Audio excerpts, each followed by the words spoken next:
Most animals do not fall apart the way humans do. They slow down, they thin out. Humans decay while still alive.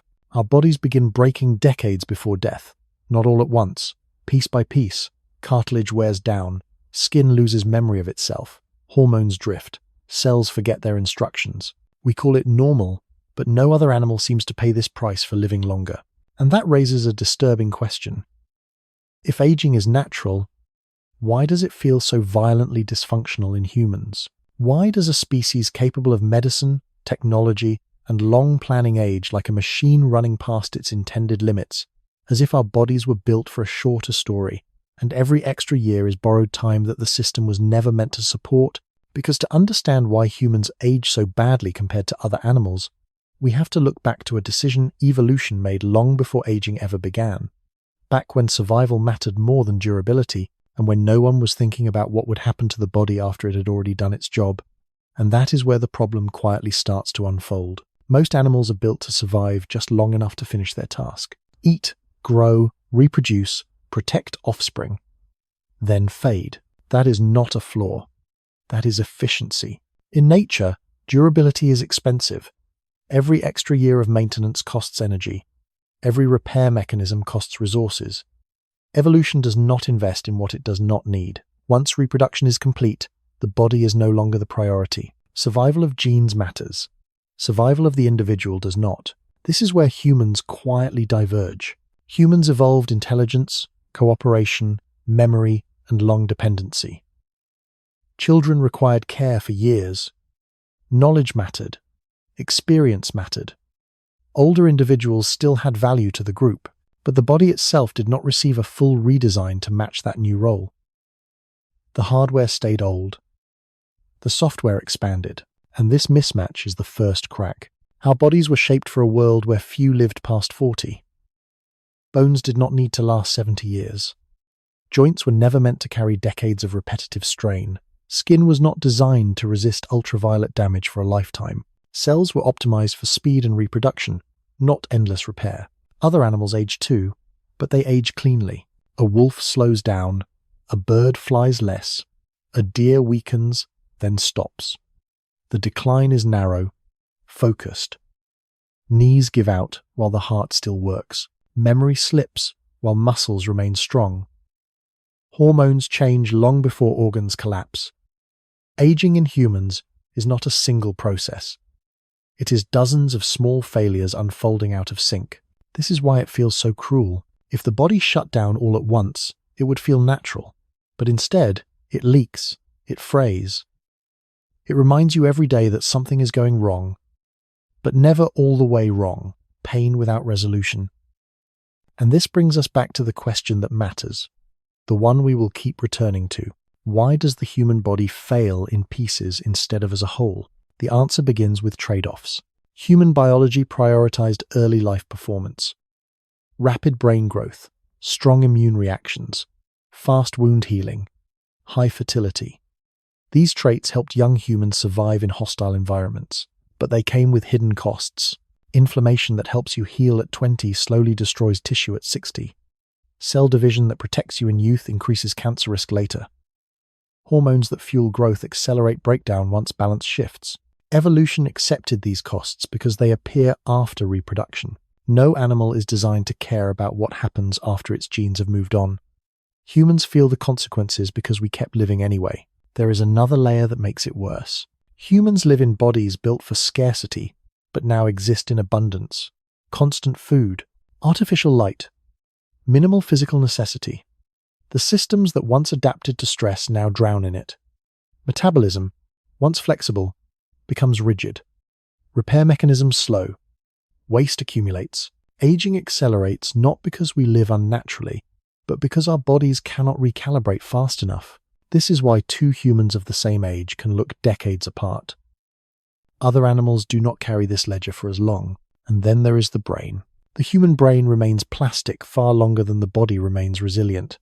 It keeps learning while joints calcify. It remembers while cells misfire. Consciousness outlives structural integrity. This is perhaps the most painful aspect of human aging.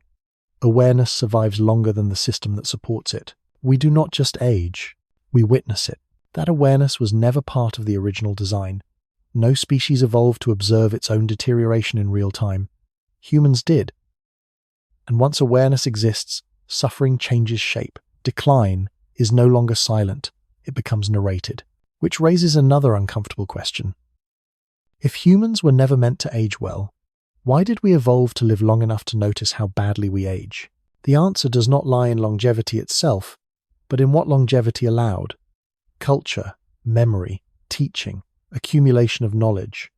Aging bodies carried useful minds. Evolution accepted the broken bodies as collateral, and this decision echoes forward into every ache, every stiffness, every moment when the body refuses to keep up with intention, because the human form was not optimized for comfort, or grace, or dignity in decline, but for something far simpler and far colder, and once that purpose was fulfilled, the system was never fully updated, which is why the breakdown begins so early, so unevenly, and why the first signs of aging appear not at the end of life, but quietly, long before, at the point where the body has already given evolution what it wanted, and everything that comes after exists in a kind of biological afterthought, where maintenance slows, errors accumulate, and the body begins behaving like a structure no longer receiving repairs, because from evolution's perspective, it already served its function. And yet humans keep going, keep living, keep demanding more years from a system that was never meant to sustain them, and this is where the real tension begins. Because once we understand that aging is not a failure, but a design compromise, we are forced to confront a harder realization that the pain of human aging is not accidental, not a disease, but the predictable result of a species that outlived the limits of its original design. And if that is true, then the next question is not why humans age so badly, but why some animals seem to avoid this kind of prolonged collapse altogether, and what exactly they did differently at the level of biology, metabolism, and time. Because the contrast is not subtle, and once you see it clearly, it becomes impossible to ignore that humans did not simply age worse by chance, but because they followed a path that no other species fully committed to, a path that traded durability for complexity, speed for awareness, and short-term survival for a long, uneven decline that continues to unfold quietly, even now, as the body adapts to damage by compensating, shifting the burden from one system to another, delaying failure just enough to keep functioning, but never enough to stop the process entirely. Which leads us directly to the next layer of the problem, where aging stops being just about time and starts being about how the human body handles repair, damage, and priority when resources become limited, because that is where the breakdown truly accelerates. And that is where we need to look next, starting with how human cells decide what is worth fixing and what is quietly left behind when starting with how human cells decide what is worth fixing and what is quietly left behind when resources become limited. Every living body is constantly damaged. Heat, movement, oxygen, even normal metabolism slowly tears tissue apart. Aging does not begin when damage appears. It begins when repair can no longer keep up. In most animals, repair is simple because the system is short-lived.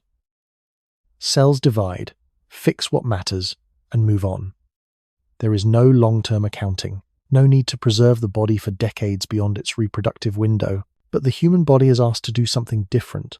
It is asked to keep going far past the point where evolution stopped optimizing it. Human cells operate on priorities, not fairness. When energy is limited, they choose survival over perfection. They patch instead of restore. They tolerate small errors if those errors do not immediately threaten function. Over time, these compromises accumulate. DNA repairs become less precise. Proteins fold incorrectly and remain. Mitochondria lose efficiency but continue operating. Nothing breaks completely. Everything degrades slightly. This is why human aging feels uneven. Different systems fail at different rates because they are triaged differently. The immune system is a clear example. Early in life, it is aggressive, overreactive. That protects against infection when exposure is constant, and medicine does not exist, but that same aggression becomes destructive later. Chronic inflammation slowly damages joints, blood vessels, and organs. The immune system never learned when to stop. Evolution did not require it to. Other animals avoid this problem by not keeping inflammatory systems active for so long. Their lives end before long-term collateral damage matters. Humans live long enough for their own defenses to turn inward. This pattern repeats everywhere. Hormones that drive growth and fertility destabilize metabolism later. Rapid cell turnover increases cancer risk with time. The brain remains adaptable, but supporting structures weaken. Each feature that helped young humans survive becomes a liability in prolonged lifespan. This is not random failure. It is delayed cost. And once again, the central question returns. Why does this cost fall so heavily on humans compared to other animals? Because humans extended lifespan without redesigning the body. Other species that live long lives, certain turtles, whales, some birds evolved slow metabolism, stable cell division, and efficient repair from the beginning. Human biology is built for speed. Speed helped us outcompete rivals. Speed helped us adapt quickly. Speed helped us survive chaos. But speed burns through structural margin. This becomes most visible in connective tissue. Human joints degrade faster because they were optimized for flexibility and endurance over short, intense periods. Cartilage does not regenerate well because it never needed to. In an ancestral environment, joint failure often coincided with death. There was no evolutionary pressure to maintain cartilage for 80 years, so the body does not try very hard. The same logic applies to skin, vision, hearing. These systems degrade not because something is wrong, but because nothing was ever assigned to keep them intact indefinitely. Humans interpret this as betrayal because consciousness outlasts structural integrity. The mind continues to expect performance long after the body has shifted priorities. Other animals rarely experience this mismatch. Their decline aligns more closely with loss of function and death. Human decline stretches out, and stretching reveals every weakness. Modern life amplifies this effect. Artificial light disrupts repair cycles. Constant nutrition removes metabolic resets. Sedentary behavior weakens systems built for movement. The body continues making short-term trade-offs in an environment that never returns to baseline. Aging accelerates, not because humans are fragile, but because the system never gets relief. Once again, this circles back to the original imbalance. Humans became cognitively complex without becoming biologically durable. We built tools, medicine, and culture to extend life, but the body itself remains largely unchanged. And so humans age in fragments. One system compensates for another until it cannot. The heart works harder as vessels stiffen. Muscles stabilize joints that cartilage can no longer protect. Memory strategies compensate for declining recall. Adaptation delays collapse but increases strain. Aging feels cruel because it is adaptive, not catastrophic. The body is not failing all at once. It is adjusting continuously to damage it no longer fully repairs. This is the human condition.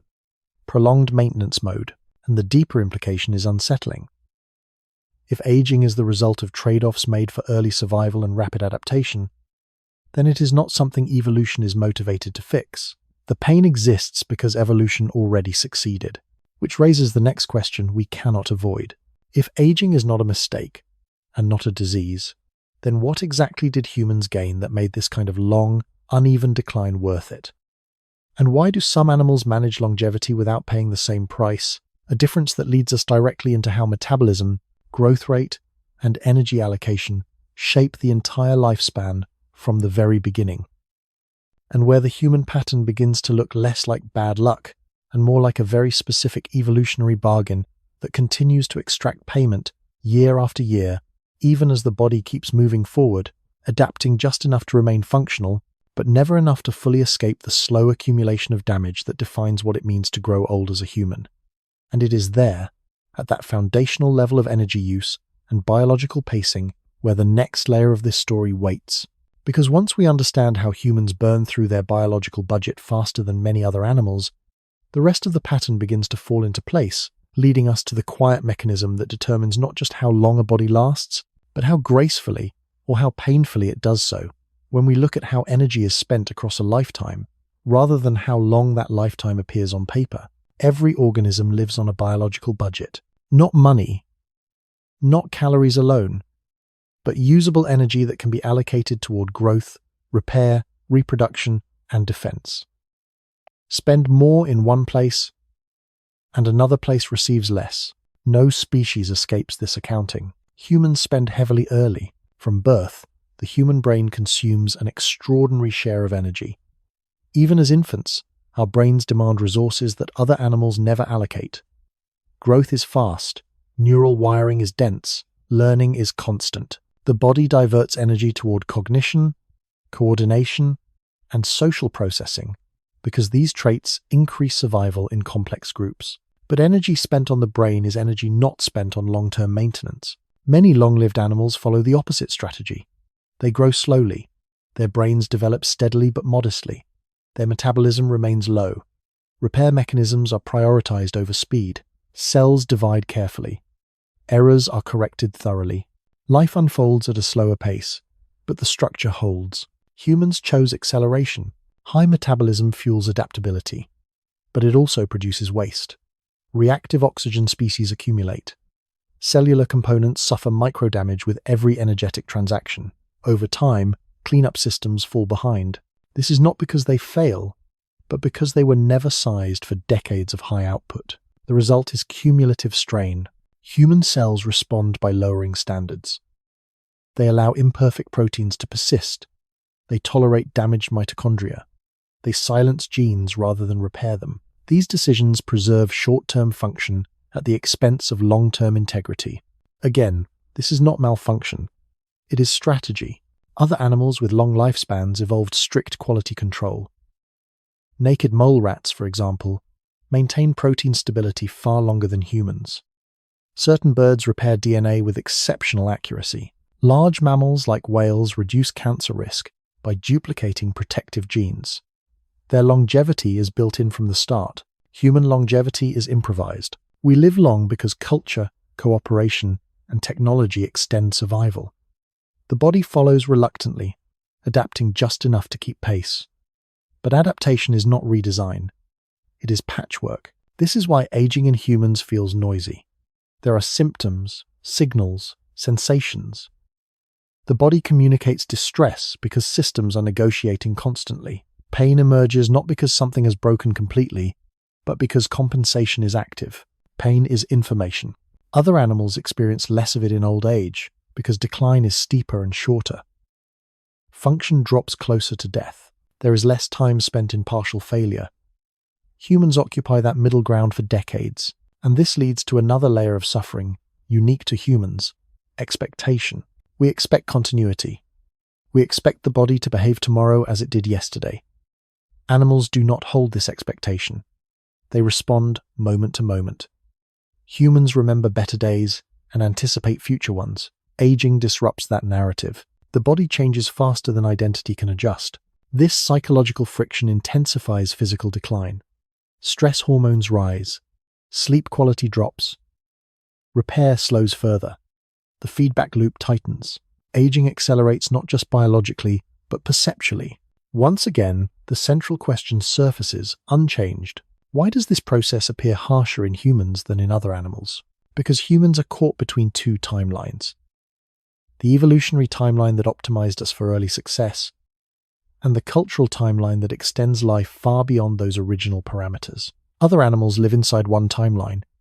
Humans live between them, and the space between timelines is uncomfortable. Medical intervention widens it further. We treat disease without altering underlying design.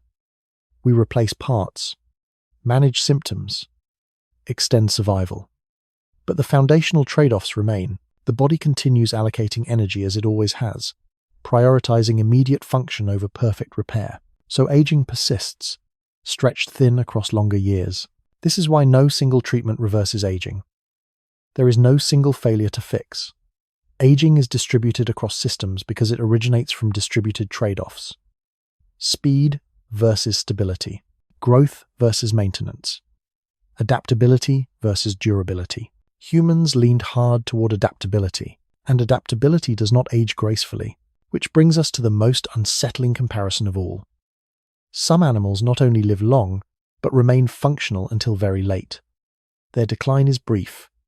Their systems remain synchronized. Humans, by contrast, experience extended desynchronization.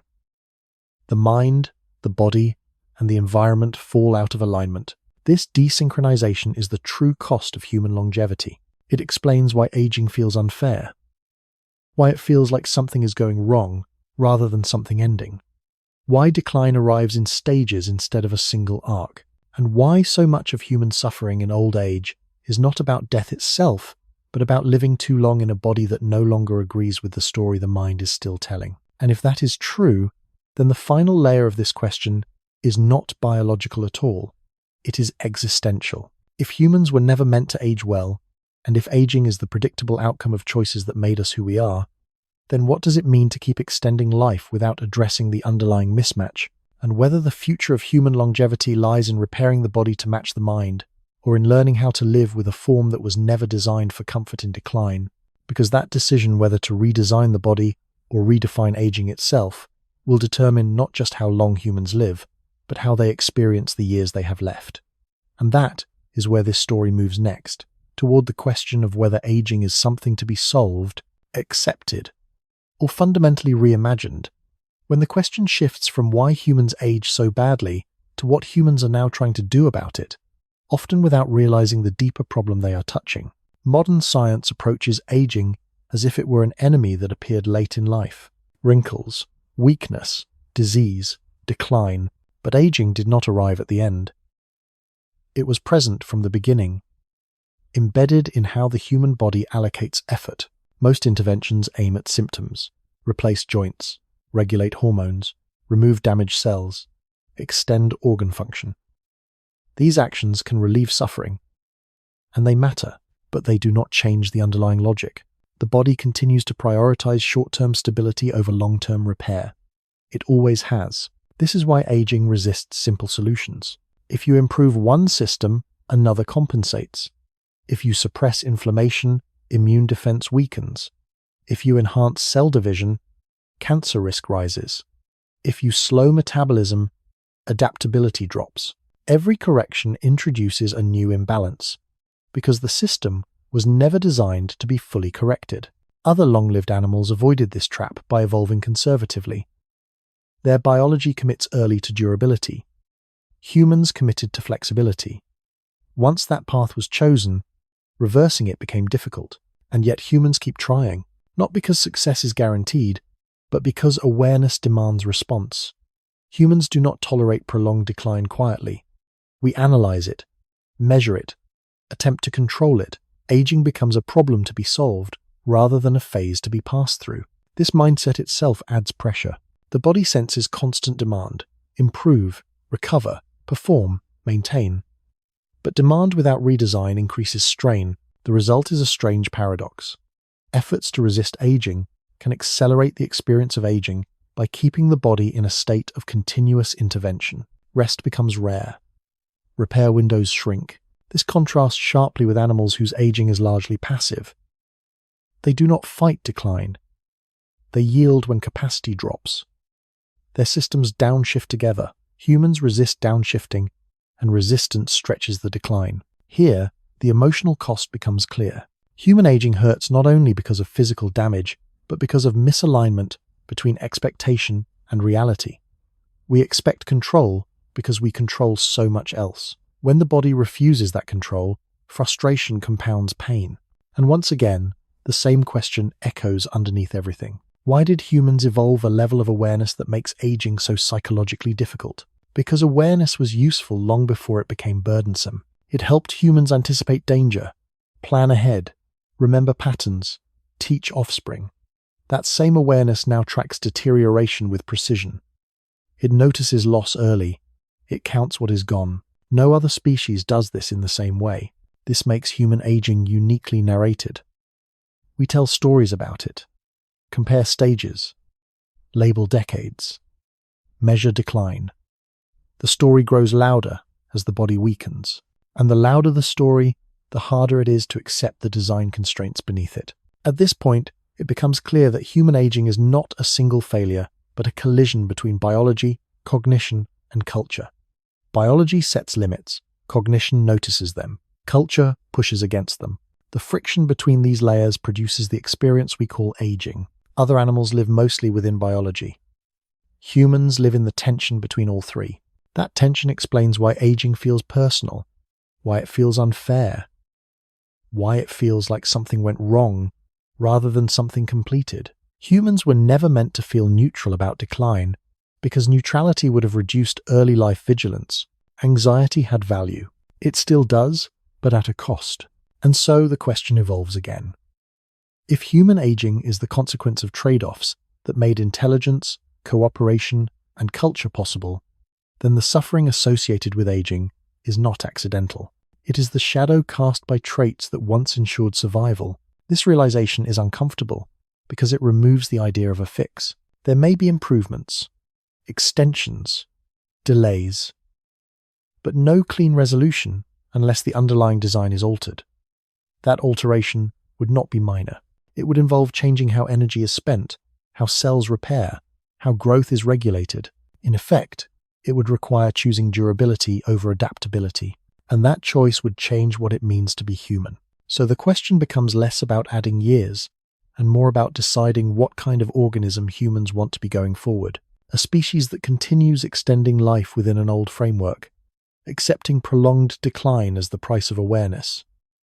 Or a species that attempts a fundamental redesign, risking unknown consequences in exchange for stability. Neither path is simple. Neither is free of cost. And this is where the comparison to other animals matters most.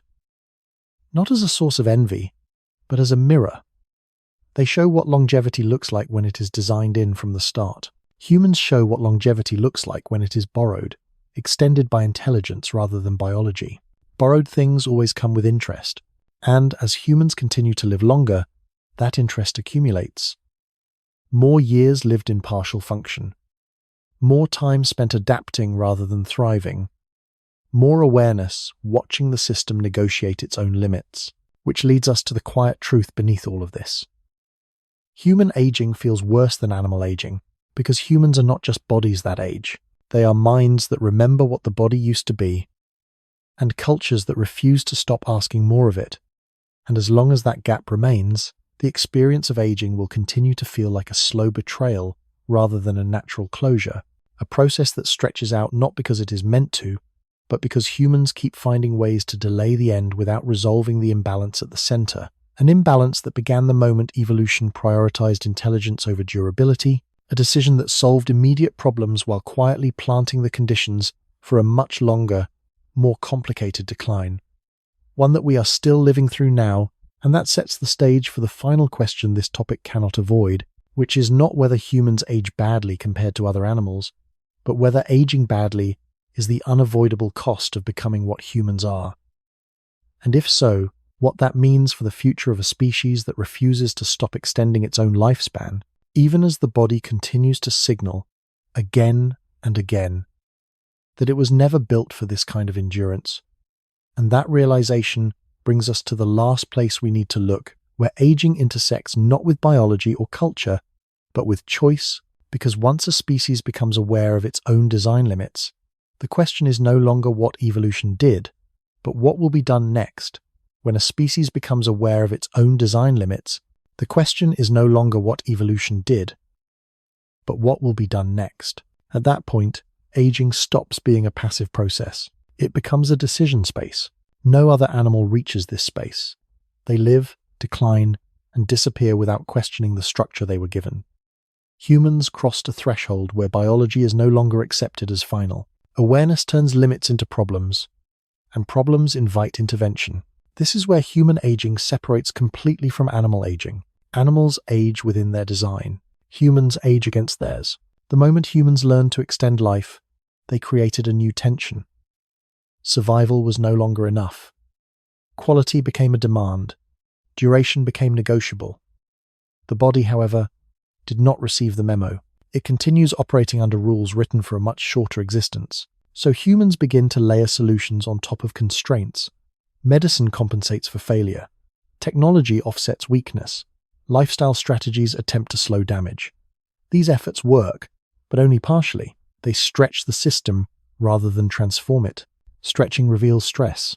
This is why modern aging feels heavier than historical aging. In the past, decline often aligned more closely with death. Now decline can last decades. The body survives in compromised states that were once rare. Pain is managed. Failure is postponed.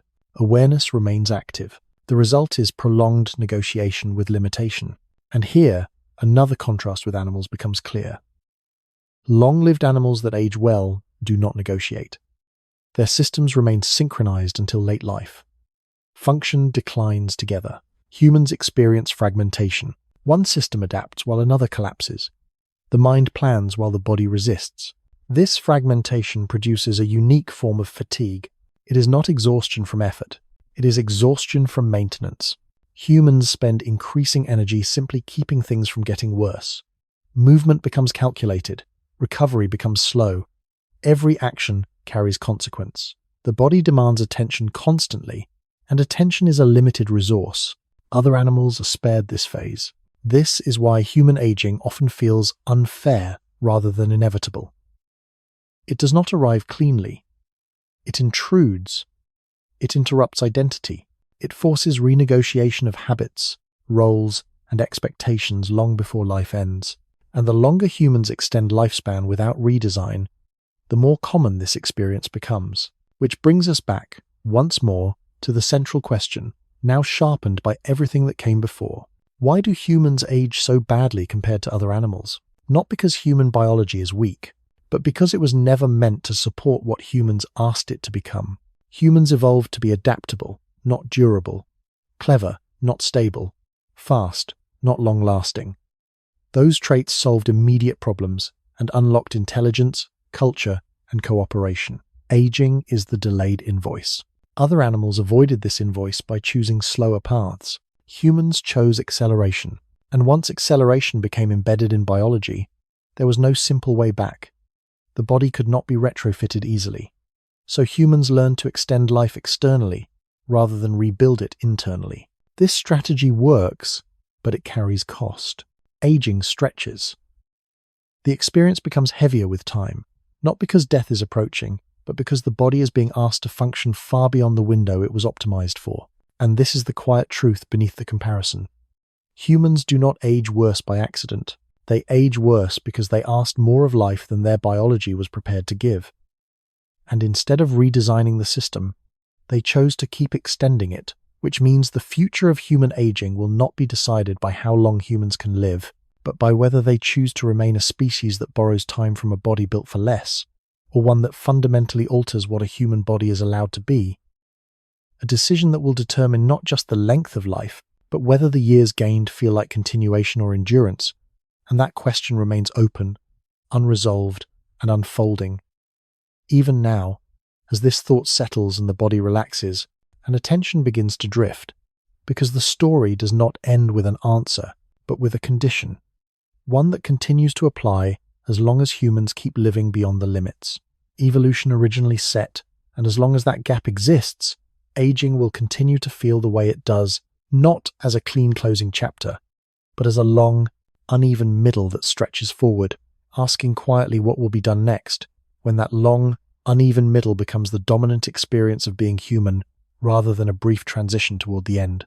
At that point, aging stops being something that happens later. It becomes something that shapes behavior early. Humans begin preparing for decline decades before it fully arrives.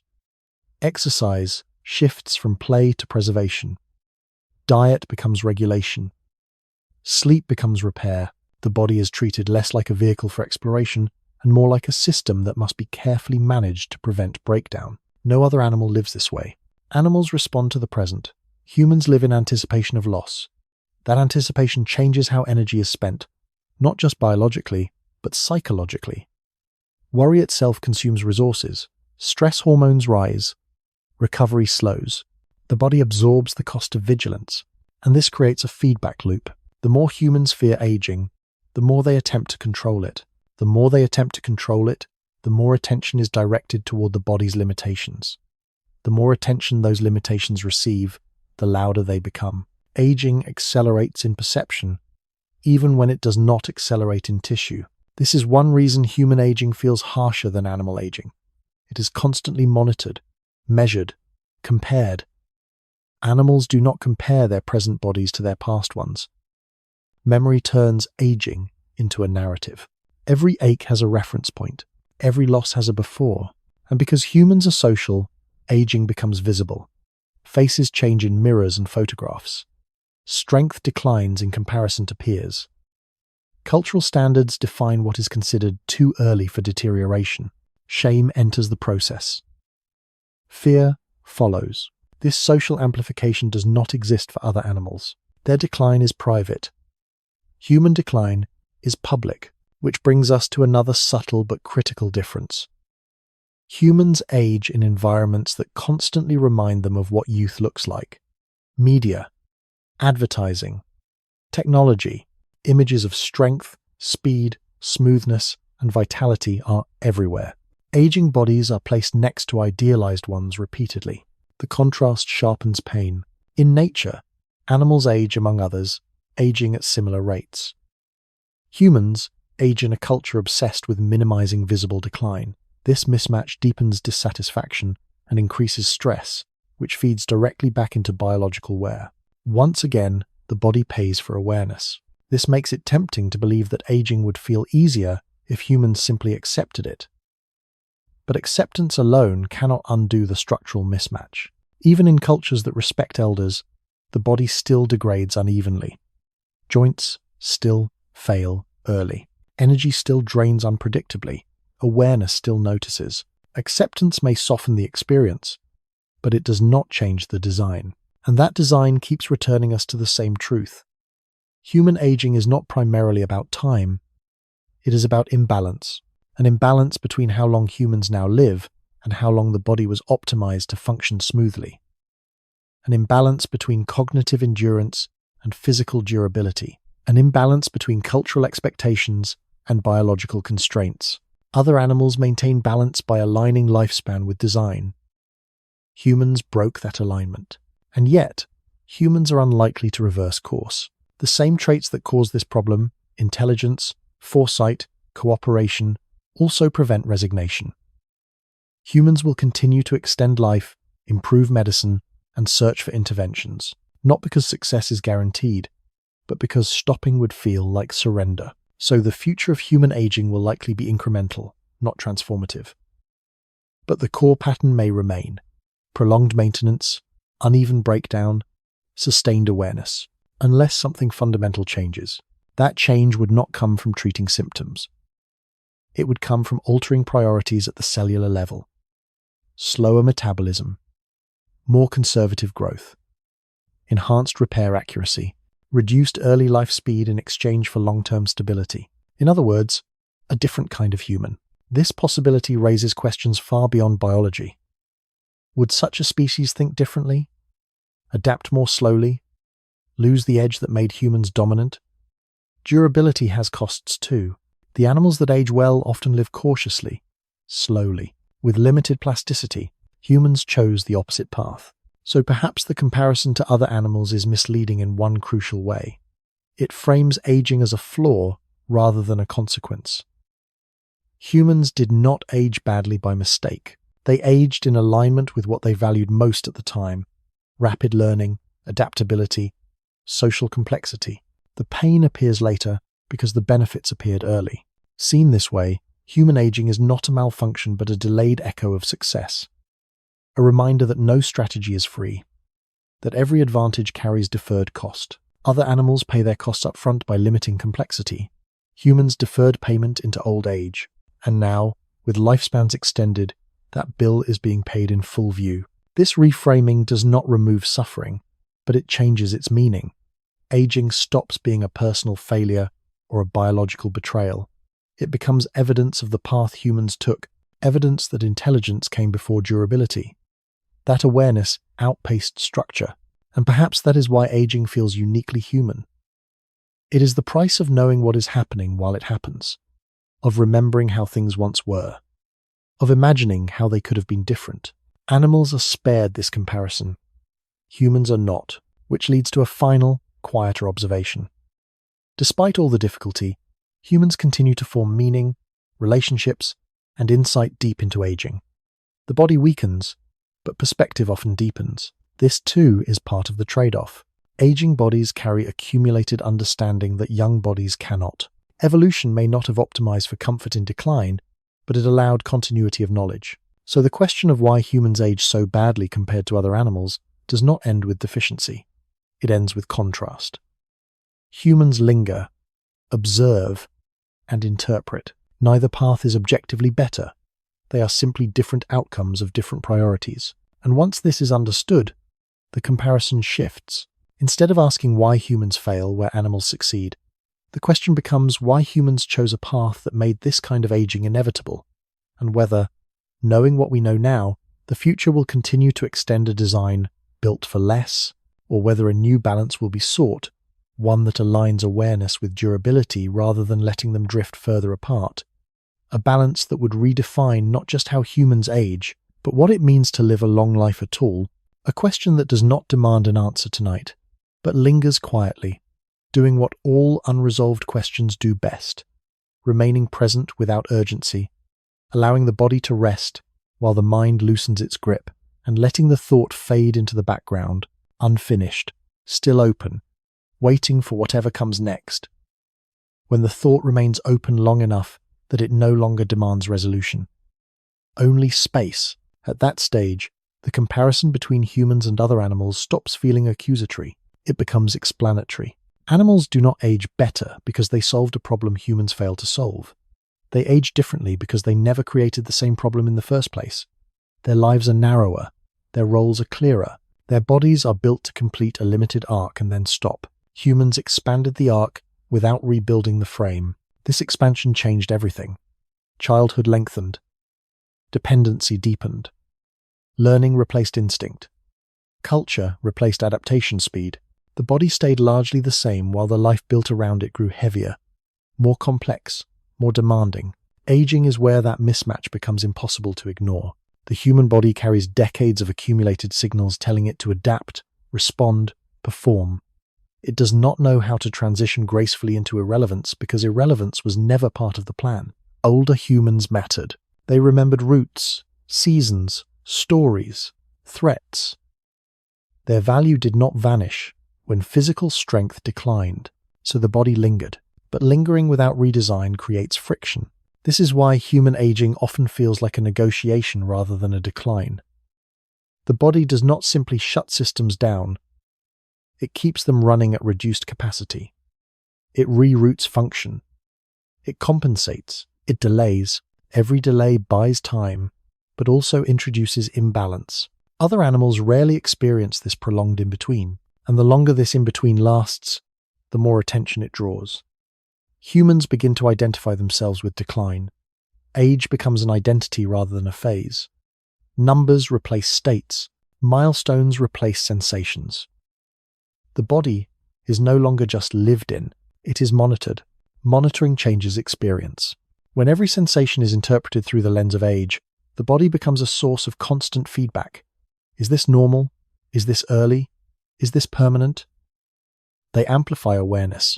Awareness, once again, is double-edged. It helped humans survive unpredictability. It now magnifies deterioration.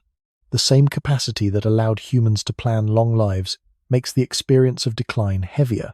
This is not an argument against awareness. It is an observation about cost. Animals pay their cost in limited adaptability. Humans pay theirs in prolonged decline. Neither option is painless. The important distinction is that humans often interpret aging as a failure to maintain youth, rather than as the natural consequence of a life optimized for something else. Youth was never meant to last. It was meant to get the system established. What followed was always improvisation. The improvisation worked. Humans dominated environments, built tools, passed knowledge, extended life. But improvisation leaves rough edges. Aging is where those edges are felt. And yet, despite all of this, humans continue to push forward. They push because decline does not erase purpose. Even as the body weakens, humans contribute in ways animals do not. Guidance, perspective, memory, emotional regulation, pattern recognition. These functions remain valuable even when physical systems falter. This is another reason human aging stretches out. The system still has something to offer. Evolution allowed that offering to persist, even if the container degraded. So when comparing humans to other animals, the The real difference is not quality of aging, but distribution of value across time. Animals concentrate value early and exit cleanly. Humans distribute value unevenly and linger. Lingering has a cost, but it also has meaning, and this brings the comparison full circle. Humans age badly compared to other animals because humans asked more of life than most animals ever needed to. They asked for memory, continuity, foresight, and culture. This does not mean aging is good. It means it is coherent. Once coherence is seen, resentment softens. The body is no longer an enemy. It is a structure doing what it was built to do for far longer than originally intended. Every ache becomes less of a betrayal and more of a signal that the system is still working, still adapting. This perspective does not remove pain, but it reframes it. Pain becomes information rather than injustice. And in that reframing, something subtle happens. The comparison to other animals loses its sting. Their clean decline is no longer enviable. Human aging is no longer embarrassing. It is simply the consequence of a different path. A path that prioritizes speed, intelligence, and connection over durability. A path that worked. Whether that path will continue unchanged is an open question. Humans now possess the tools to intervene at levels evolution never anticipated. Gene regulation, cellular reprogramming, metabolic control. These interventions may one day realign durability with awareness, or they may introduce new trade-offs. What matters for now is recognizing that human aging is not random, not a glitch, and not uniquely cursed. It is patterned. It follows from choices made long before individuals existed. Understanding that pattern does not fix aging, but it removes the illusion that something went wrong. Nothing went wrong. Something was chosen. And that choice echoes forward into every decade lived beyond the design window. As this understanding settles, the urgency around comparison fades. There is only the task of living well within the structure humans inherited, while deciding, slowly and collectively, whether that structure will remain the same or be altered in the future. That decision does not need to be made tonight. For now, it is enough to let the question remain unanswered, to allow the body to rest without demanding solutions, to recognize that aging feels the way it does because humans are what they are, and that awareness itself, though heavy at times, is also the reason this question can be asked at all. And as attention drifts and the need for resolution loosens, the comparison softens into context, the context into background, and the background into quiet. Because the story does not end with a conclusion, but with understanding, and understanding does not require effort to hold on to. It remains whether or not it is actively considered, which is why this is a good place to slow down, to stop pushing the thought forward, because what comes next is not another argument or explanation, but simply the continuation of being, within a body that carries its history honestly, and a mind that can finally let the question rest, knowing it does not need to be answered right now. When and a mind that can finally let the question rest, knowing it does not need to be answered right now. When awareness stops pushing forward and begins to turn inward instead. At that moment, something subtle shifts. Not resolution, not acceptance, just a loosening of pressure. The body does not suddenly feel better. Aging does not pause. Pain does not disappear. What changes is the relationship between attention and sensation. The body continues its slow negotiation with time, but the mind steps back from demanding explanations. This distance matters, because much of what makes human aging feel unbearable is not the damage itself, but the constant interpretation of damage. Every stiffness becomes a signal. Every delay becomes a warning. The body is no longer simply experienced. It is evaluated. Animals do not evaluate their decline. Humans do. That evaluation keeps systems active that would otherwise quiet down. Stress responses remain engaged. Cortisol rises. Sleep fragments. Repair slows further. The mind's effort to understand aging feeds the very processes that accelerate it. This is one of the least discussed aspects of human aging. Interpretation amplifies deterioration, not metaphorically. Biologically, the nervous system responds to perceived threat, not just physical injury. When aging is interpreted as loss, danger, or failure, the body reacts as if under continuous stress. Over time, this stress reshapes hormonal balance, immune behavior, and metabolic regulation. Other animals are spared this layer entirely. They experience decline without narrative. Humans experience decline with memory, comparison, and projection layered on top. The body does not distinguish between physical threat and existential anxiety. Both activate the same systems.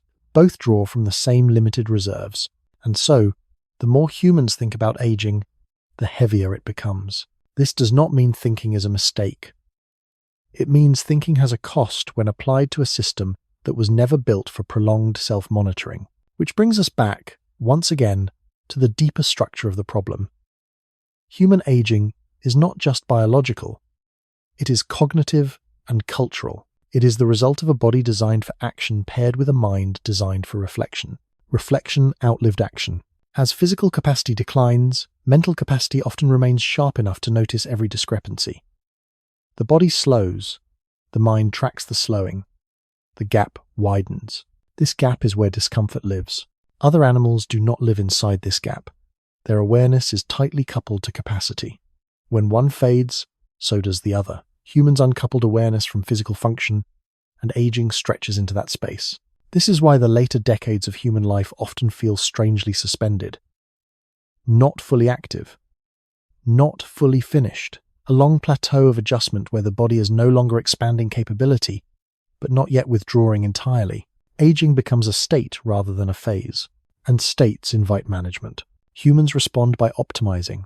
Supplements, routines, therapies, tracking, metrics. The body becomes a project. Maintenance replaces exploration. Prevention replaces spontaneity. These efforts are rational. They extend function. They reduce suffering. But they also keep attention anchored to limitation. Every intervention is a reminder that something needs to be managed. Animals do not manage aging. They move until they cannot. Humans manage because they can. This ability to manage prolongs life. But it also prolongs the awareness of decline. The system remains functional, but never free from oversight. The mind stays engaged long after the body would otherwise rest. This engagement is both the strength and the burden of human longevity. And here, another contrast becomes clear. Animals that age well often live lives with lower cognitive demand. Their environments change slowly. Their roles remain stable. Humans live in environments that shift rapidly. Technology, culture, and expectations change faster than biology can adapt. The body ages inside a world that never stops accelerating. This acceleration magnifies aging. Skills become obsolete. Roles dissolve.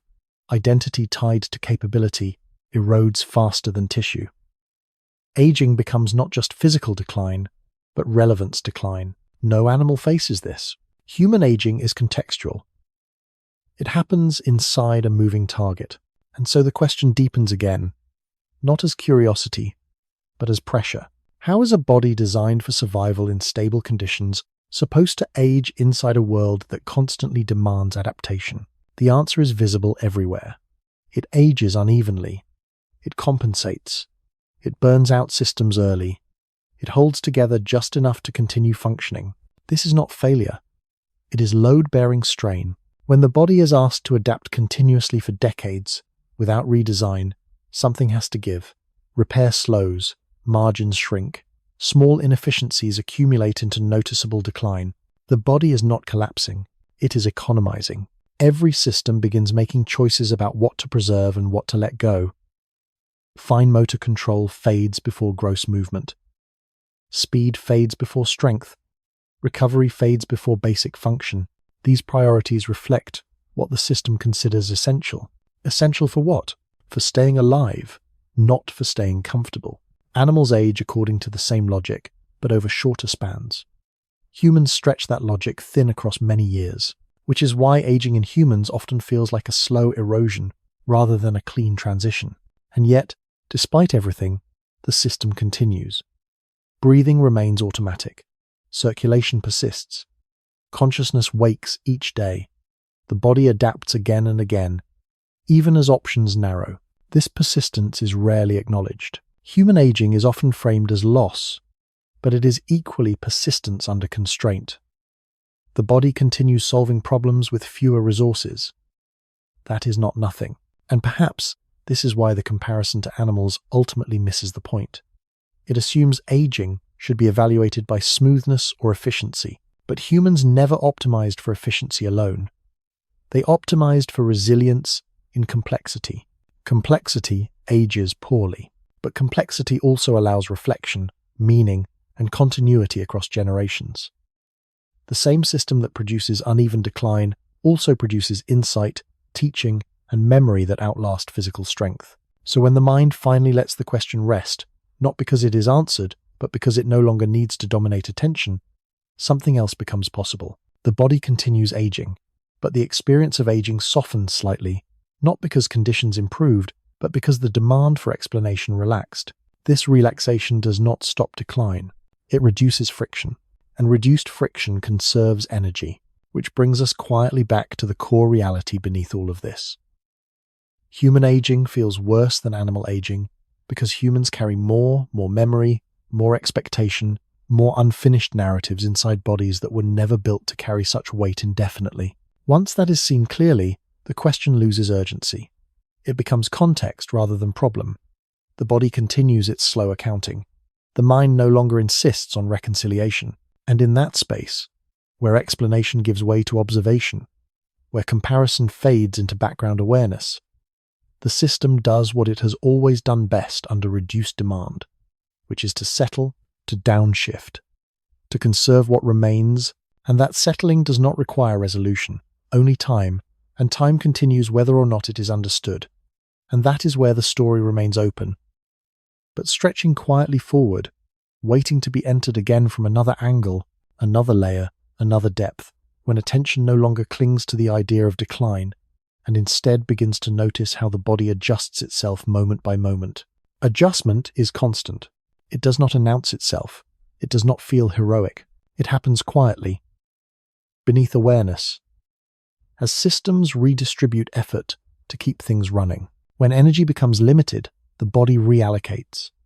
It preserves what keeps you alive first. Circulation, respiration, basic neural function. Everything else becomes negotiable. Precision fades before strength. Endurance fades before stability. The body simplifies its goals. This simplification is not random. It follows a hierarchy shaped by millions of years of survival pressure. Comfort ranks low. Efficiency ranks higher. Persistence ranks highest. Animals follow the same hierarchy, but their timelines are shorter. Their simplification happens closer to the end. That is the source of friction. A simplified body inside a complex environment feels inadequate. Tasks that once required no thought begin demanding planning. Recovery becomes visible. Fatigue arrives earlier and leaves later. The body is still functioning, but the margin is thinner. Margin is what youth provides. Youth is not strength alone. It is excess capacity, the ability to absorb error without consequence, the ability to waste energy and recover quickly. Aging removes that excess. Systems begin operating closer to their limits. Operating near limits feels stressful. The body compensates by reducing variability. Movement patterns become conservative. Risk-taking declines. Novelty becomes expensive. The system favors predictability, because predictability conserves energy. Animals do this instinctively. Humans resist it culturally. Human environments reward novelty, speed, and constant engagement. Aging bodies struggle not because they cannot adapt at all, but because adaptation is demanded continuously without sufficient recovery. The body is asked to remain flexible while operating with reduced margin. This mismatch accelerates wear. And again, the comparison to animals highlights the difference. Animals age within environments that demand less over time. Humans often face environments that demand more. Careers peak later, social roles expand, cognitive load increases, responsibility accumulates. Aging unfolds under increasing pressure. This pressure feeds back into biology. Chronic stress alters hormone levels. Sleep quality drops. Repair windows shorten. The body enters a state of low-grade alarm that was never meant to persist for decades. Alarm is useful short-term. Long-term, it erodes. Animals rarely live in sustained alarm. Their threats are acute and resolved quickly. Human threats are abstract and persistent. Financial uncertainty, social evaluation, time scarcity, anticipated loss. These threats activate the same systems as physical danger. The body does not know the difference. So, human aging is shaped not only by internal design, but by the kind of pressures humans created for themselves. Pressure extends lifespan externally, while compressing internal capacity. This is why some humans age faster than others, despite similar genetics. The ledger is not just biological, it is contextual. Load matters, and load accumulates. As load increases, the body prioritizes survival over optimization. Systems that once aimed for peak performance settle for adequacy. Adequacy becomes the new goal. Adequacy feels like loss when compared to earlier abundance. But adequacy is not failure. It is the body choosing sustainability over excess. The problem is not the choice. The problem is the comparison. Animals do not compare adequacy to youth. Humans do. Comparison reintroduces tension. When the mind stops comparing, the body's adjustments feel less antagonistic.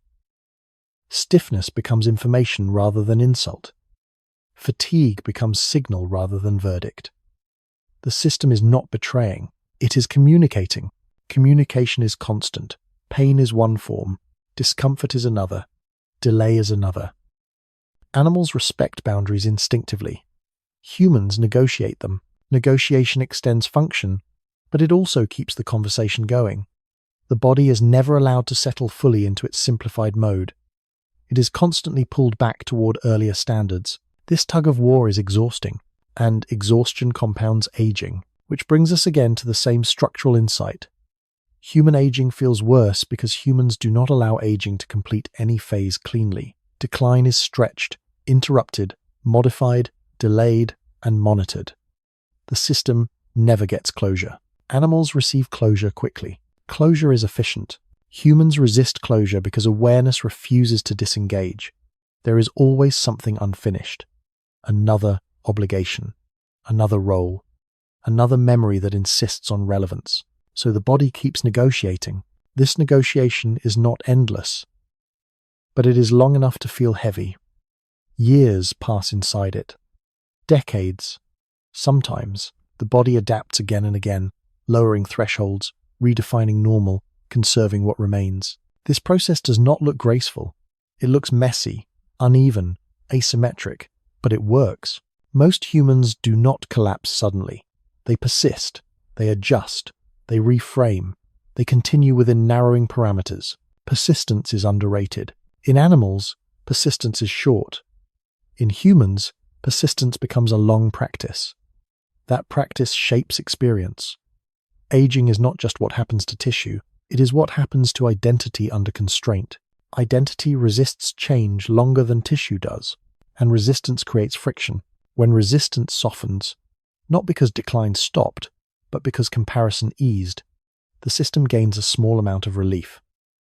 Relief does not reverse aging. It slows the subjective burden. Subjective burden matters. Two bodies with similar physical condition can experience aging very differently depending on how much internal conflict exists. Animals experience little conflict. Humans experience a lot. So, perhaps the most accurate comparison is not between human bodies and animal bodies, but between human minds and animal minds inside aging bodies. The difference lies there. Human minds outlive their body's original specifications. They remember peak capacity. They imagine future capacity. They notice decline early and often. Animals remain anchored to the present. Presence reduces suffering. This does not mean humans should abandon reflection. Reflection built civilization. But reflection applied to aging without limits creates strain. Limits are necessary. And this is where the question gently returns, not as demand, but as background hum. What would it mean for humans to age with less internal resistance? Even if biology remained unchanged, the answer is not philosophical, it is physiological. Reduced resistance reduces stress. Reduced stress conserves energy. Conserved energy supports repair. Animals achieve this automatically. Humans must learn it. Learning takes time, and time is what aging consumes, which is why this story does not rush toward conclusion. There is no solution waiting at the end. There is only understanding layered slowly enough that the body can remain calm while the mind follows along, allowing the comparison to soften further, allowing the question to recede into context, allowing attention to drift without needing to hold on to the thread tightly, because the thread remains whether or not it is actively grasped.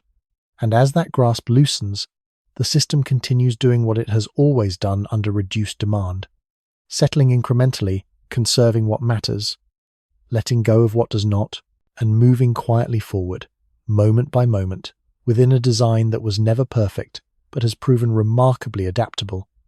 Even now, as the thought fades slightly, and the space around it widens, and the story continues without pushing, waiting to be entered again from another depth, when the body is finally allowed to operate without being measured against an earlier version of itself. Without comparison, aging reveals a different texture. Not smoother, not easier, but quieter. The body still changes. Strength still fades. Recovery still slows, but the constant internal dialogue softens.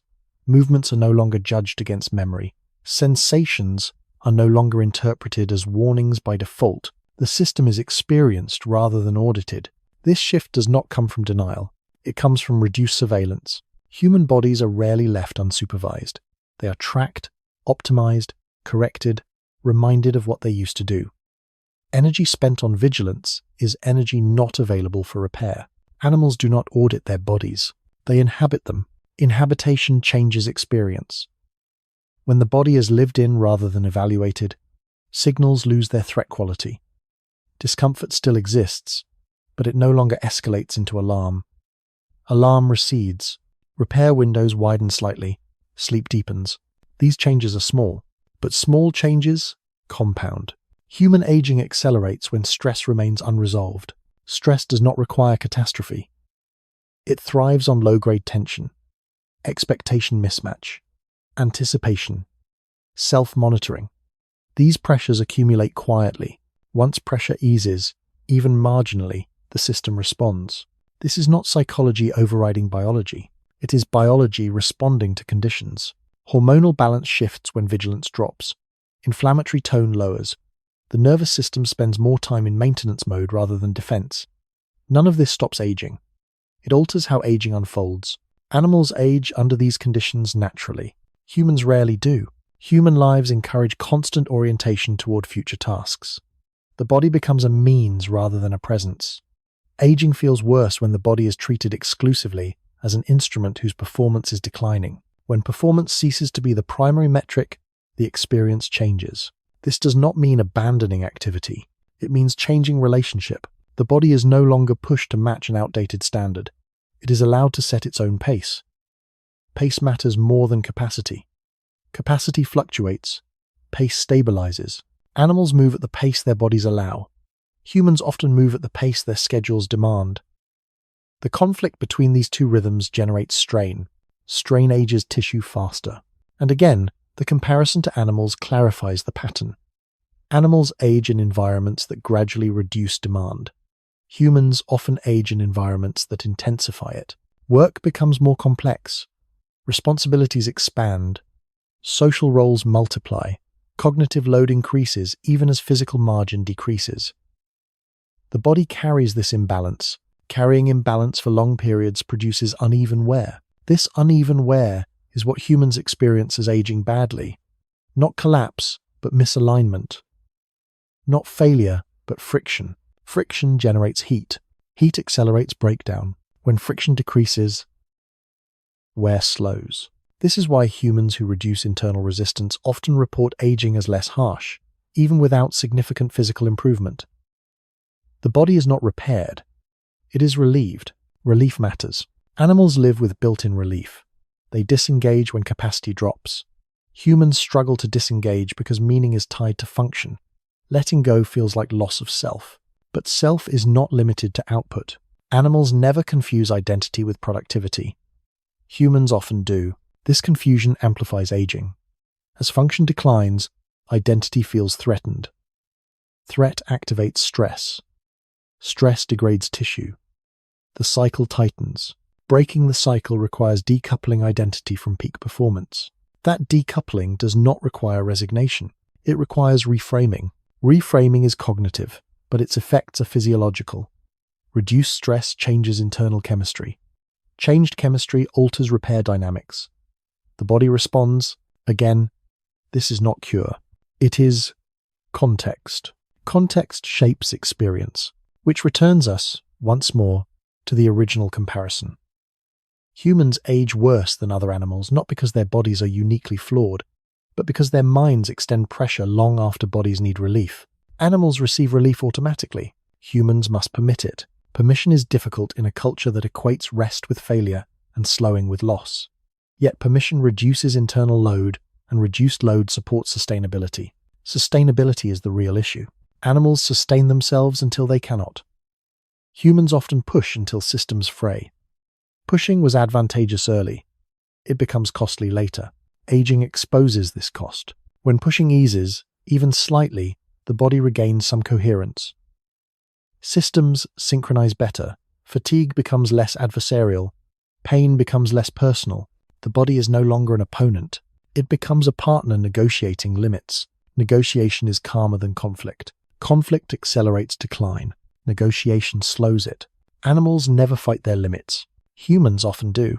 And this difference shapes the experience of aging more than any single biological mechanism, which leads to a quieter understanding. Aging feels worse in humans because humans resist it internally while extending it externally. The body is stretched in time, while the mind clings to earlier standards. When the mind loosens, the stretch remains, but the strain decreases. Decreased strain conserves energy. Conserved energy supports repair. Repair slows deterioration. None of this reverses time. It changes texture. Texture matters when time is long. Humans created long time. Other animals did not. So the comparison resolves not into envy, but into explanation. Animals age cleanly because their lives are simpler. Humans age messily because their lives are layered. Layered lives create layered aging. Understanding this does not remove difficulty. It removes confusion. Confusion is exhausting. Clarity, even uncomfortable clarity, reduces internal noise. Noise ages systems. Silence supports them. And silence does not require emptiness. It requires the absence of unnecessary demand. When demand drops, even briefly, the system recalibrates. This recalibration is subtle. It does not announce improvement. It feels like less resistance, less urgency, less need to prove continuity with the past. Continuity shifts inward. The body continues changing. The mind stops arguing with it. That alignment does not end aging. It makes it less violent. And perhaps that is the quiet lesson beneath the comparison with other animals. Humans cannot age like animals because humans are not animals in the same way anymore.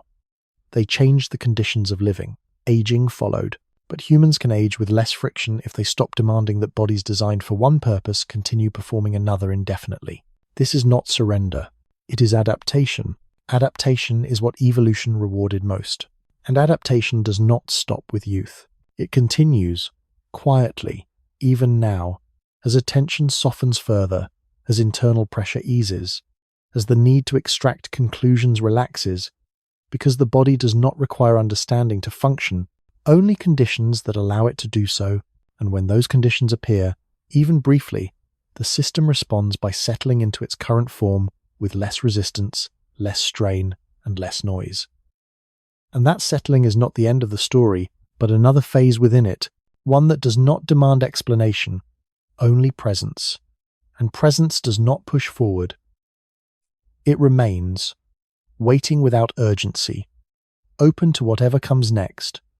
When presence replaces pressure, and the body is no longer treated as a problem that needs to be solved. In that state, aging reveals another layer that often goes unnoticed.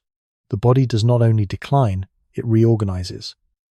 Systems that once chased speed begin prioritizing stability. Reflexes soften, but coordination often improves. Raw strength fades, but efficiency increases. Movements become economical, not because the body is weaker, but because it no longer wastes effort.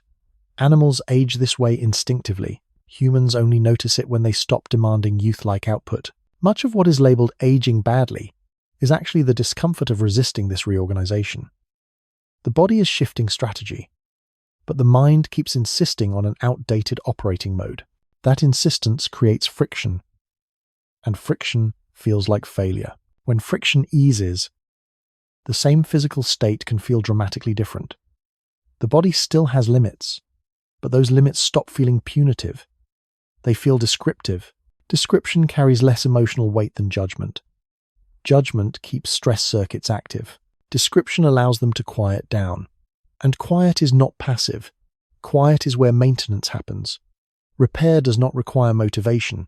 It requires low interference. Human bodies evolved to repair themselves most effectively during periods of low vigilance.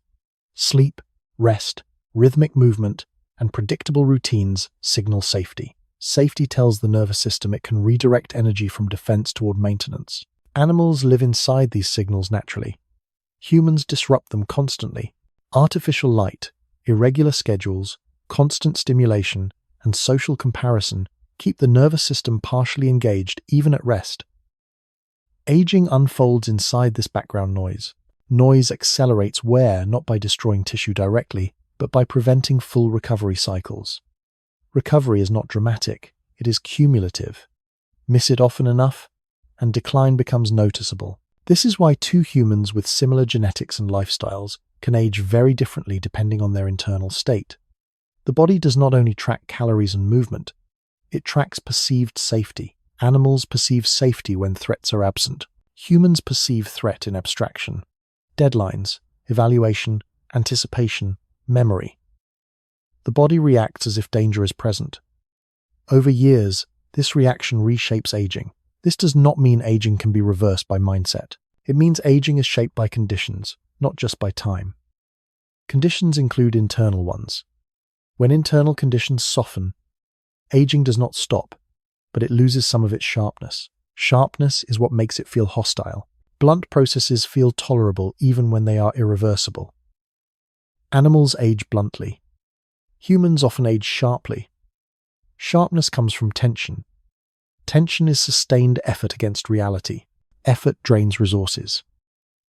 Drained systems fail sooner. This pattern repeats everywhere. Muscles held in chronic tension fatigue faster. Joints under constant microguarding degrade unevenly. Sleep under vigilance fragments. Fragmented sleep slows repair.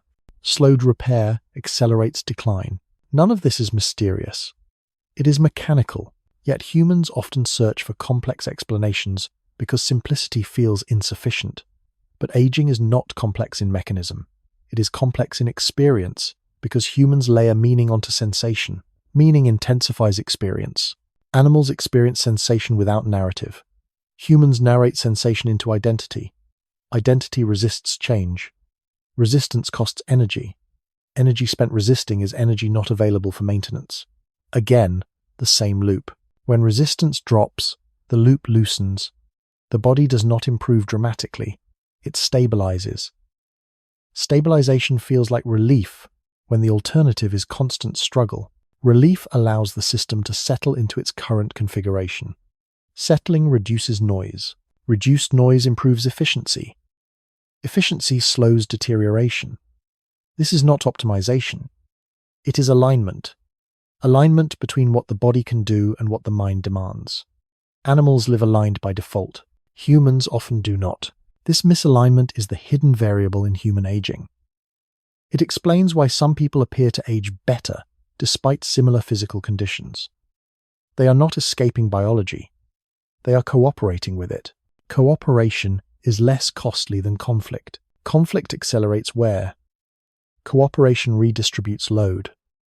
Redistribution keeps systems functional longer, even if peak capacity is gone. Peak capacity is temporary by design. Longevity was never meant to preserve peaks. It preserves continuity. Continuity is quieter.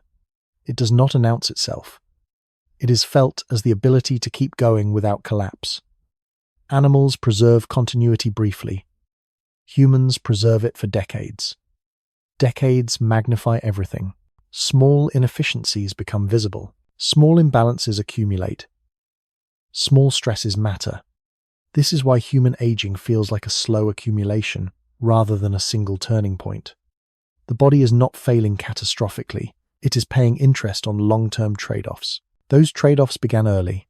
Fast growth, high plasticity, Intense learning, social complexity, they paid off. Aging is the deferred cost. Animals chose lower interest plans. Humans chose higher risk, higher reward. Reward arrived early, cost arrives late. Understanding this does not make aging pleasant, but it makes it legible.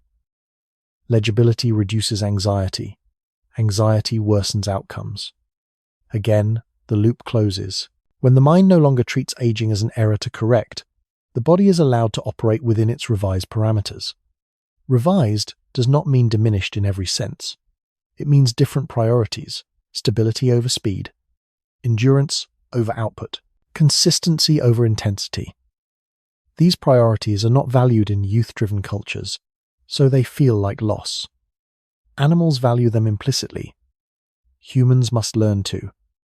Learning takes time. Time is what aging provides.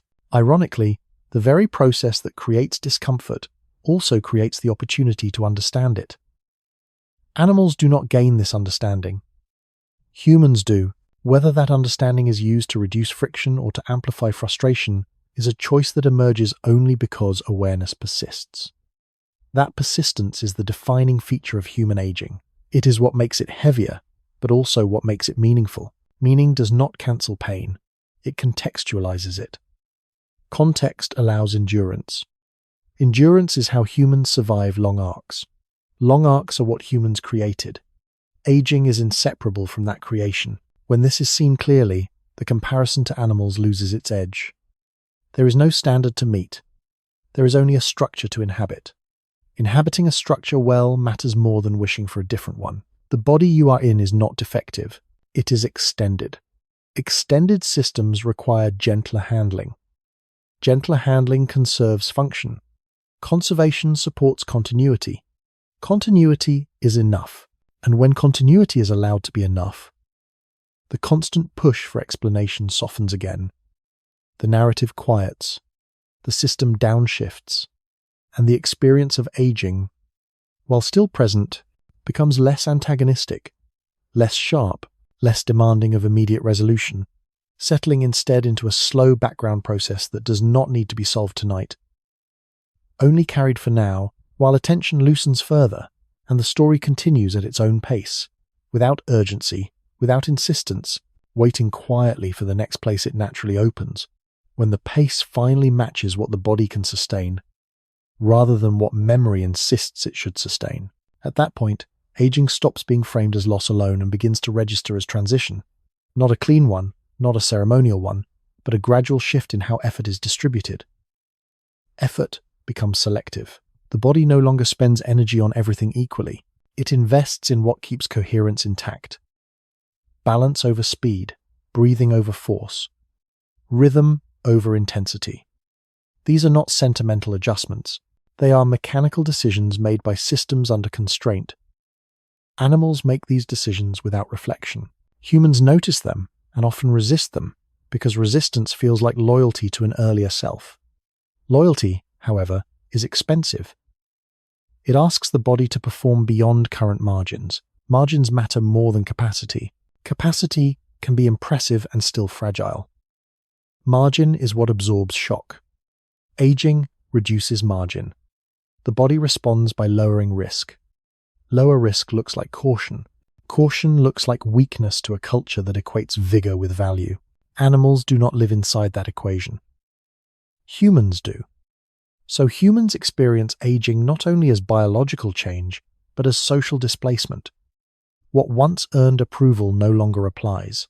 Roles tied to speed, stamina, and novelty thin out. Roles tied to continuity, judgment, and steadiness emerge. But they are quieter and less celebrated. Quiet contributions feel invisible. Invisibility feels like erasure.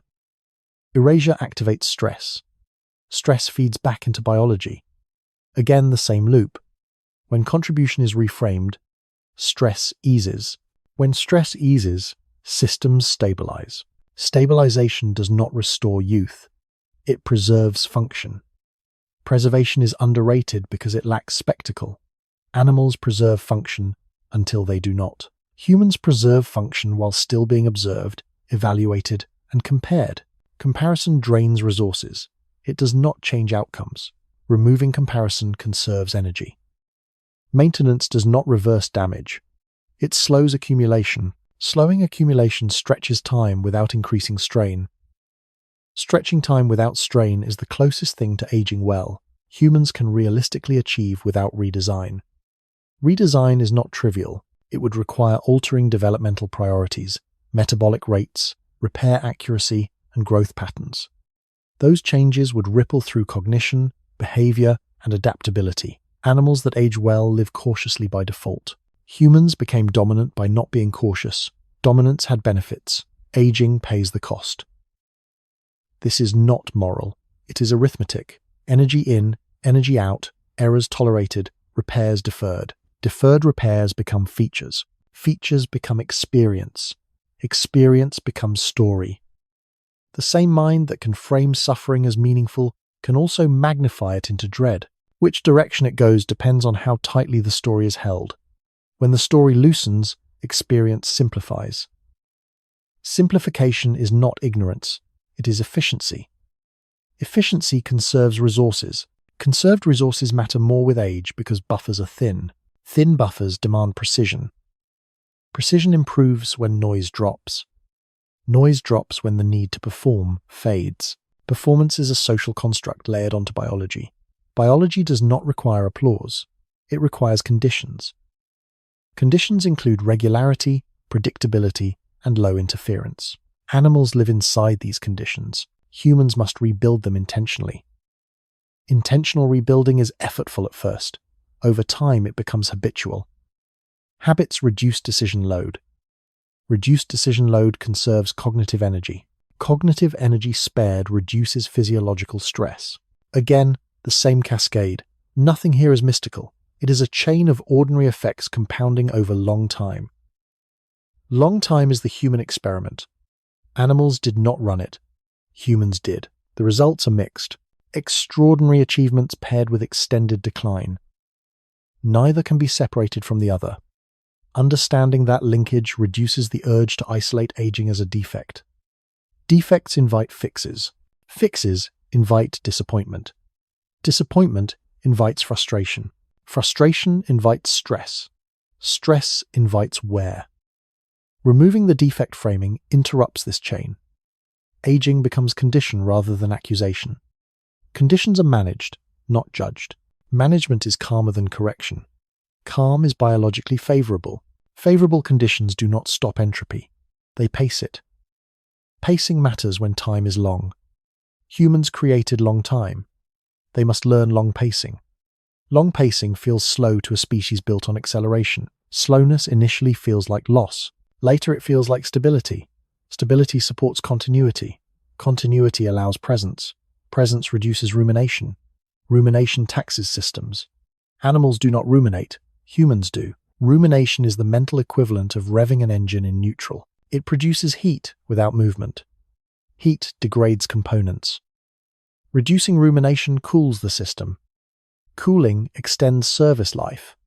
Service life is not glamorous. It is functional. Functionality over long spans is the real metric of aging well. By that metric, many humans do better than they believe, because belief is shaped by comparison to an idealized youth that never included the cost of maintenance. Youth is subsidized by margin. Aging removes the subsidy. Paying full price feels unfair when the subsidy was assumed permanent. Animals never assume permanence. Humans do. Assumptions create shock when violated. Shock triggers stress. Stress accelerates decline.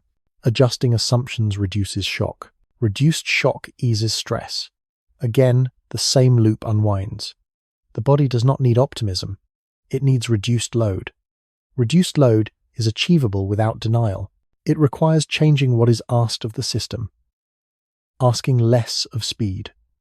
More of steadiness. Less of novelty. More of rhythm.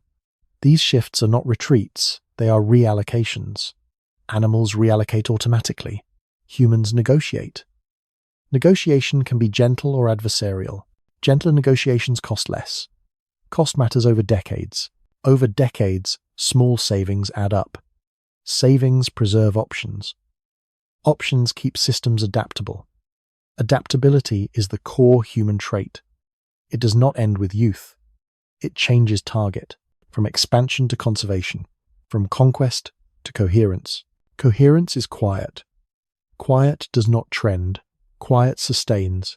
Sustaining is enough. And when sustaining is allowed to be enough, the mind relaxes its demand for exceptionalism, the body settles into its workable range, and the comparison to other animals becomes informational rather than evaluative, a way to see difference without turning difference into deficit, which allows the long middle to be lived rather than endured. Not because aging stopped being real, but because it stopped being fought at every turn, and in that reduced friction, the system finds a steadier rhythm, one that does not promise ease or reversal, only continuity under manageable conditions, which is all a system built for less can reasonably provide over extended time.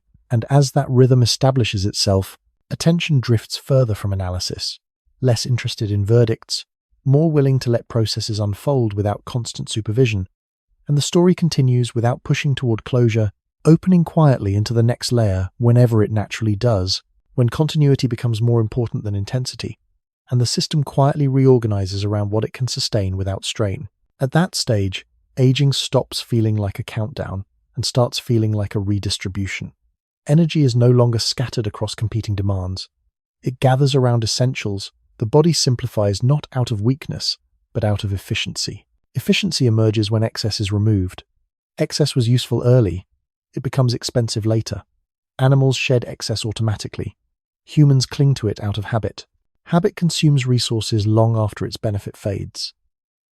Letting go of habit frees capacity. Capacity is not only physical, it is attentional. Where attention goes, physiology follows.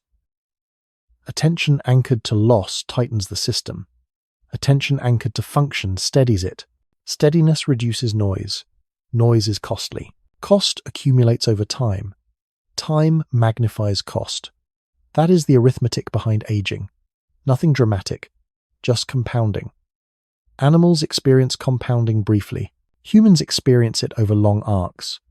Long arcs expose small inefficiencies. Those inefficiencies feel personal, because humans identify with performance. Performance declines unevenly. Identity resists unevenness. Resistance generates friction. Friction heats systems. Heat accelerates wear. Cooling requires reducing friction, not forcing output. Forcing output is the reflex of a species shaped by acceleration. Acceleration delivered early success. It is poorly suited to late maintenance. Maintenance requires patience. Patience is undervalued. Animals practice patience without naming it. Humans must relearn it. Relearning is uncomfortable because it contradicts earlier training. Earlier training rewarded speed, novelty, and expansion. Aging demands consolidation. Consolidation is not regression. It is integration. Integrated systems are more stable. Stability reduces variance. Reduced variance lowers risk. Lower risk preserves function. It looks ordinary. Ordinary is often mistaken for decline. Animals accept ordinary as sufficient. Humans struggle because ordinary is socially invisible. Invisibility feels like erasure. Erasure threatens identity. Threat activates stress. Stress degrades tissue. Again, the loop. Breaking the loop does not require becoming invisible. It requires redefining visibility. Visibility can be presence rather than performance. Presence is low cost. Performance is high cost. Costs matter when budgets shrink. Budgets always shrink with age. Shrinking budgets require prioritization. Prioritization clarifies values. Values shift from expansion to continuity. Continuity is not static. It adapts slowly. Slow adaptation aligns with reduced margin. Alignment reduces accidents. Accidents accelerate decline. Animals avoid accidents by narrowing behavior. Humans avoid accidents by planning. Planning is useful but taxing. Excessive planning keeps the nervous system engaged. Engagement drains energy. Energy drained is energy unavailable for repair. Repair is what slows aging. Repair windows open under safety. Safety is signaled by predictability and rest. Rest is undervalued. Animals rest without guilt. Humans rest with justification. Justification keeps cognition active. Active cognition prevents full rest. Partial rest is inefficient. Inefficiency accumulates. Accumulation becomes experience.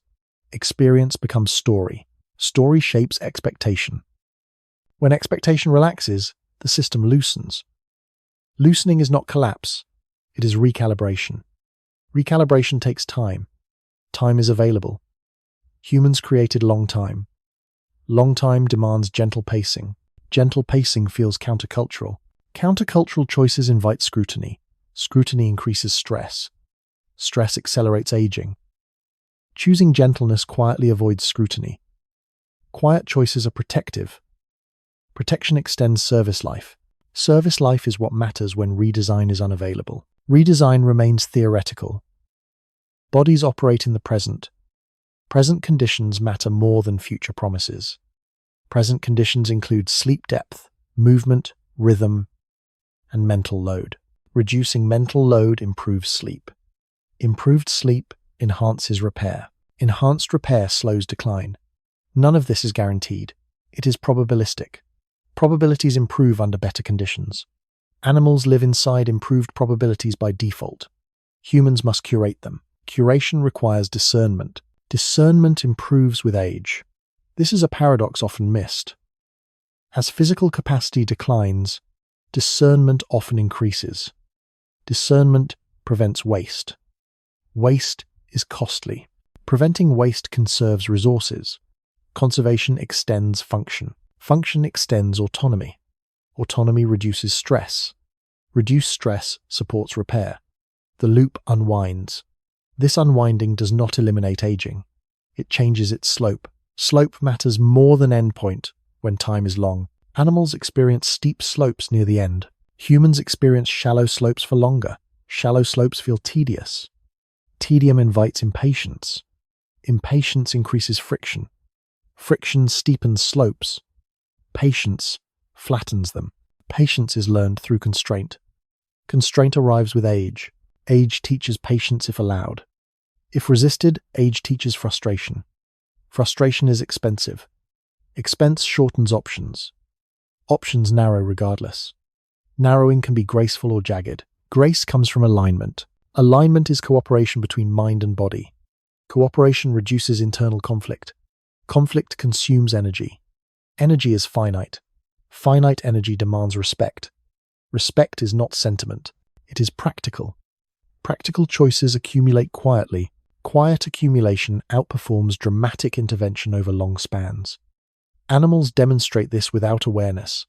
Humans must notice it to apply it. Noticing without judgment is the skill. Judgment reintroduces stress. Stress accelerates decline. Again, the same mechanics. There is no mystery here, only repetition across scales. Cells do it. Systems do it. Minds do it. Cultures do it. Aging is repetition under diminishing margin. Managing repetition gently preserves coherence. Coherence supports presence. Presence is low cost. Low-cost living extends continuity. Continuity is what aging offers when youth is gone. It is enough, not thrilling, not impressive. Enough. Enough sustains. Sustaining allows the story to continue without urgency. Urgency is expensive. Removing urgency is relief. Relief opens repair windows. Repair windows do quiet work. Quiet work keeps things together. Togetherness matters. Animals exit when togetherness fails. Humans linger while togetherness holds. Holding requires compromise. Compromise reduces extremes. Reduced extremes stabilize systems. Stability does not end change. It moderates it. Moderation is the art of long living. Animals practice it unconsciously. Humans must choose it consciously. Choice appears because awareness persists. Awareness is the gift and the burden. Using awareness to reduce load rather than increase demand determines how aging feels. This determination is ongoing. It does not finalize. It adjusts. Adjustment is continuous. Continuous adjustment does not need explanation. It needs time and space. Space appears when attention loosens. Loosening does not abandon care. It refines it. Refined care is efficient. Efficiency preserves function. Preserved function supports continuity. Continuity allows rest. Rest restores enough to continue. And continuing quietly, without pushing toward conclusions, is the natural state this story returns to, leaving the question open as context rather than command, present, without pressure, unfolding at its own pace. Waiting for the next opening to appear, when the body keeps waking up each day without making any announcement that something has changed, yet everything feels slightly different than before. There is rarely a moment when aging arrives. No signal, no clear beginning. It slips in through accumulation. One morning, the floor feels harder. Another morning, recovery takes longer. Another day, the body asks for a pause that used to be optional. None of these moments stand out on their own. This is why aging feels confusing. It does not happen all at once. It does not ask permission. It does not follow a schedule that can be prepared for. The body simply recalibrates quietly, and the mind notices after the fact. Animals experience the same recalibration, but without commentary. Humans narrate every shift. Narration stretches experience. It adds weight. It adds continuity. It turns adjustment into story. Story can help. Story can also exhaust. Exhaustion is not always physical. It is often the result of carrying awareness for too long without rest. Awareness keeps scanning for change. Change keeps appearing. The loop never fully closes. The body keeps adapting, and the mind keeps tracking. Over time, the tracking becomes heavier than the adaptation itself. This is where the final difference between humans and other animals becomes clear. Animals age inside their bodies. Humans age inside their thoughts about their bodies. Thoughts are not neutral. They shape physiology. They influence tension, breathing, posture, sleep depth. They determine whether discomfort is interpreted as threat or information. Threat activates defense. Information invites adjustment. Defense is expensive. Adjustment is efficient. Efficiency matters most when reserves are low. Later life is not defined by lack of strength alone. It is defined by reduced margin. Margin is what allows mistakes without consequence. Aging narrows margin. Narrow margin requires gentler handling. Animals handle this instinctively. Humans must learn it consciously, often later than necessary. Learning arrives through repetition. The body asks. The mind resists. The body asks again. Eventually, resistance costs more than cooperation. Cooperation begins quietly. Movements slow. Decisions simplify. Priorities shift. Not dramatically, gradually. This gradual shift is often mistaken for decline. But decline is only part of it. The other part is refinement. Excess effort is removed. Unnecessary strain is dropped. The system becomes more selective. Selectivity preserves coherence. Coherence is what allows continuity. Continuity is not youth extended. It is function maintained within changing limits. Animals maintain continuity until it ends. Humans maintain continuity while still remembering youth. Memory complicates continuity. It introduces comparison. Comparison introduces friction. When comparison eases, continuity feels less like loss and more like adaptation. This does not require optimism. It requires realism without hostility. The body is not an enemy.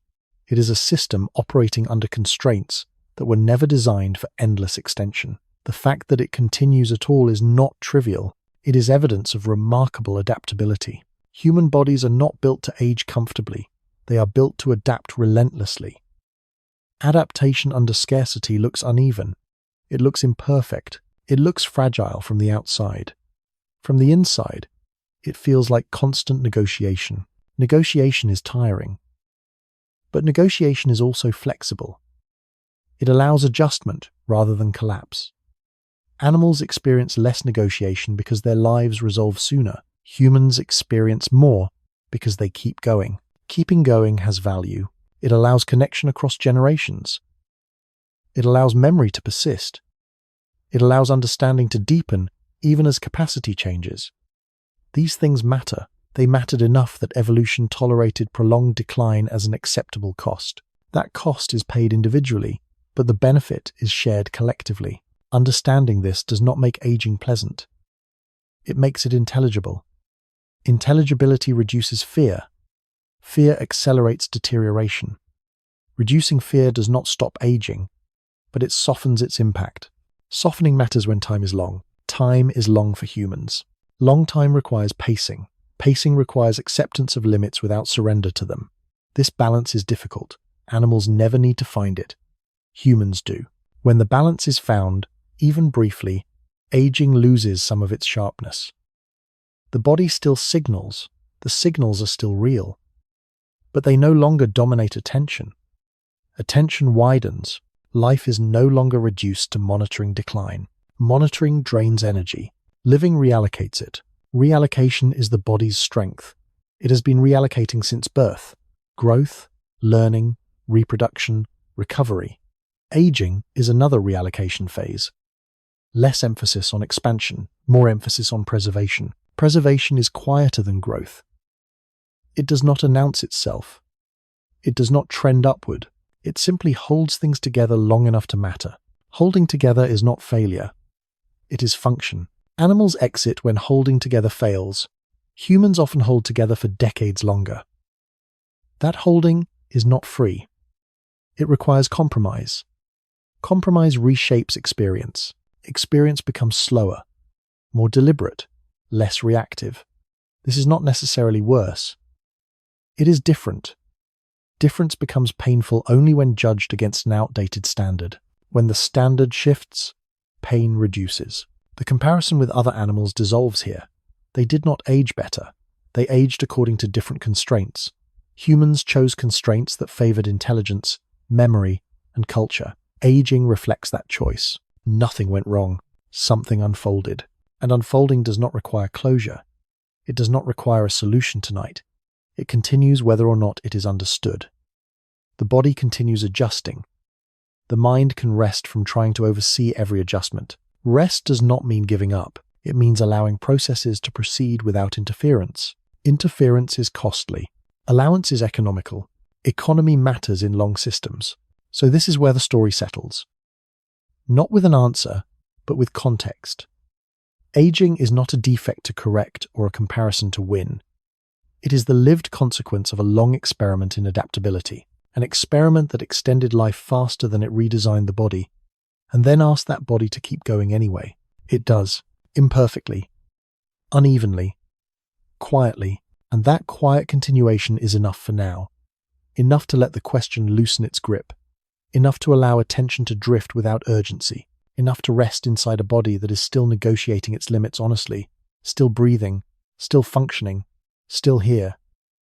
Not because it was built for endless endurance, but because it learned how to adapt under pressure.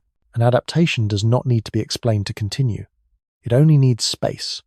And space appears when the demand for resolution fades, leaving what remains to unfold at its own pace. Without insistence, without struggle, and without needing to be anything other than what it already is.